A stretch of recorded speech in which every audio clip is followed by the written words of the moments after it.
జై Sriram. Booth Bible series కి స్వాగతం పలుకుతున్నాను. నా గురించి మీకు తెలుసు కదా, ఏదో ఒక తలకమాసిన పని నెత్తినేసుకుని తిరుగుతూ ఉంటాను. అలాగే ఈ రోజు నాకు వచ్చిన డౌట్ ఏంటంటే, తల్లితో కొడుకు పడుకునే వ్యవహారం అన్నమాట. ఎంత గొప్పగా ఉందో ఒకసారి అది ఆ డౌట్ మన మాజీ పాస్టర్ గారు నా ఎదురుగా ఉన్నారు. ఆయన ద్వారాగే మనం ఈ విషయాన్ని తెలుసుకుందాం. పాస్టర్ గారు, తల్లి పక్కన కొడుకు పడుకోవడం ఏంటండి, అది ఎంతవరకు కరెక్ట్, ఎంతవరకు వాస్తవం అనేది మీరు తెలియజేస్తారని కోరుకుంటున్నాను. నమస్కారం అండి. నమస్తే సార్. నమస్తే. మీకు మీ యొక్క సంస్థలో ఉన్నటువంటి సభ్యులందరికీ కూడా నమస్కారం. మీరు అడిగినటువంటి ప్రశ్న, తల్లి దగ్గర కొడుకు పడుకోవడం అనేది ఇది అసలు ఇలాగా ఊహకే చాలా అసహ్యకరమైనటువంటి మాటలండి. ఎందుకంటే మన భారతదేశము, మన సంస్కృతి, మన సాంప్రదాయాలు చాలా అతీతమైనవండి. కానీ ఈ యొక్క విషయాన్ని మీరు అడిగారు, మరి ఒక మాజీ పాస్టర్గా నాకు చెప్పక తప్పడం లేదు. కాబట్టి ఆ విషయాన్ని నేను తెలియజేస్తున్నాను. చూడండి, విశుద్ధ గ్రంథము నుండి ఆది కాండము 35వ అధ్యాయము 22వ వచనము. చూడండి గణేష్ గారు, ఆది కాండము 35వ అధ్యాయము 22వ వచనం. ఇక్కడికి 22 అదేమో 34లో వస్తుంది. ఓకే సార్, చెప్పండి సార్. 22వ వచనాన్ని నేను చదువుతున్నాను, చూడండి. ఇశ్రాయేలు ఆ దేశములో నివసించుచున్నప్పుడు రూబేను వెళ్ళి తన తండ్రి ఉపపత్ని అయిన బిల్హాతో శయనించెను. ఆ సంగతి ఇశ్రాయేలునకు వినబడెను. ఈ ఇశ్రాయేలు కుమారుడు రూబేనండి.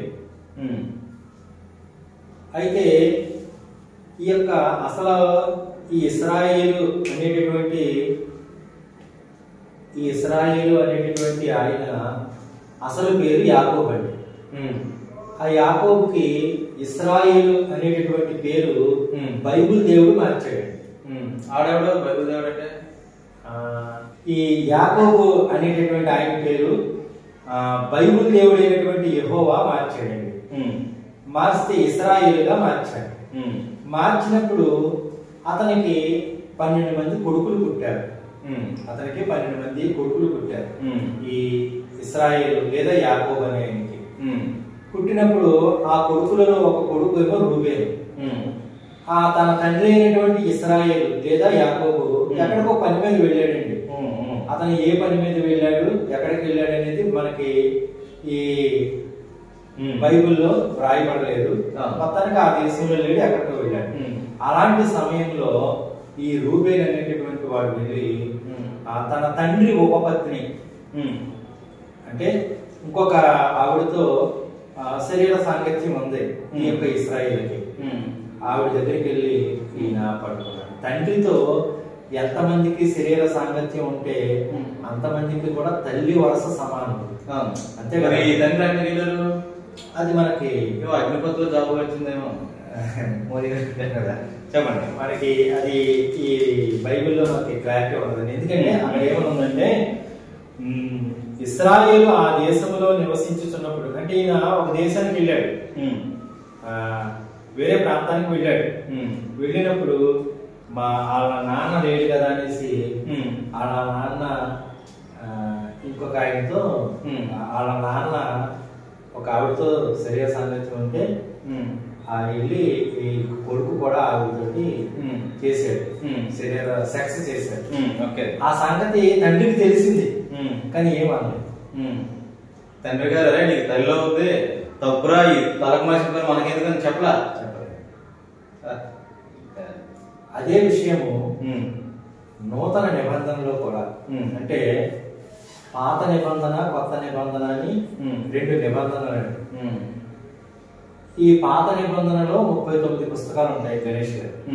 కొత్త నిబంధనలో 27 పుస్తకాలు ఉంటాయి, కలిపితే 66 పుస్తకాలు. ఈ నూతన నిబంధనలో కూడా తండ్రి భార్యని ఉంచుకున్నాడంటే ఎంత దారుణం చూడండి.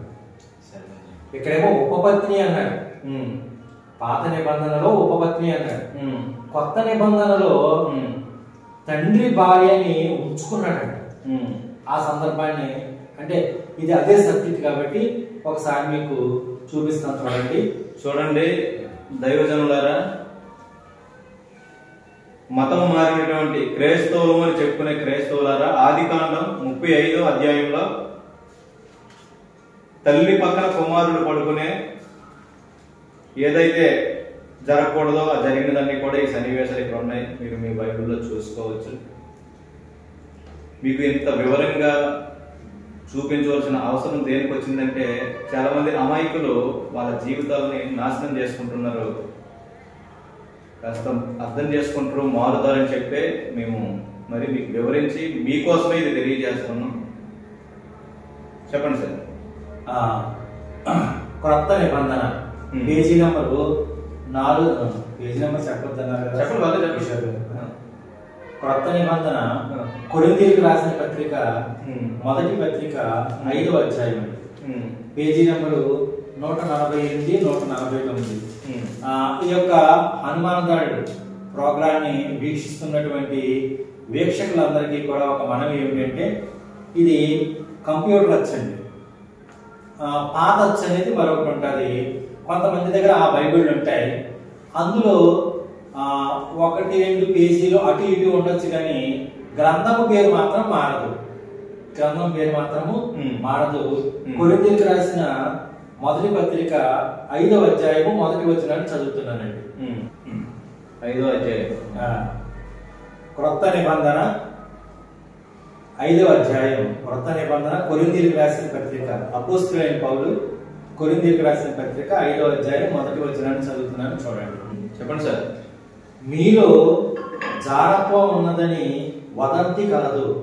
అంటే పుకారంటాం కదా మనం, మన భాషలో పుకారంటాం. అవును సార్.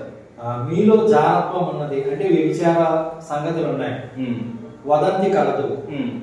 మీలో ఒకడు తన తండ్రి భార్యను ఉంచుకున్నాడట.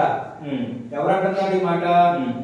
అపోస్తలుడైనటువంటి పౌలు గారు కొరింథీ అనేటటువంటి సంఘాన్ని కట్టి ఆ సంఘానికి వస్తూ పోతూ ఉండేవాడు. అప్పుడు ఈ కొరింథీయులకి సంఘంలో ఉన్నటువంటి విషయం తెలుసుకుని ఆయన ఈ పత్రిక రాశాడు. ఏమని? మీలో జారత్వము ఉన్నదని వదంతి కలదు. మీలో ఒకడు తన తండ్రి భార్యను ఉంచుకున్నాడట. అట్టి జారత్వము అన్యులలోనైనా జరగదు. అన్యులంటే ఎవరనుకుంటున్నారు?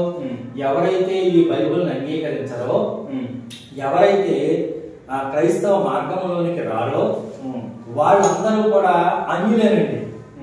అంటే ఈ పౌలు గారు ఏం చెప్తున్నాడంటే, అన్యులలో కూడా, అంటే ఇలాంటి సంగతి అన్యుల్లో జరగదు. ఎక్కడ జరుగుతుంది? ఈ క్రైస్తవ్యంలో జరుగుతుందండి.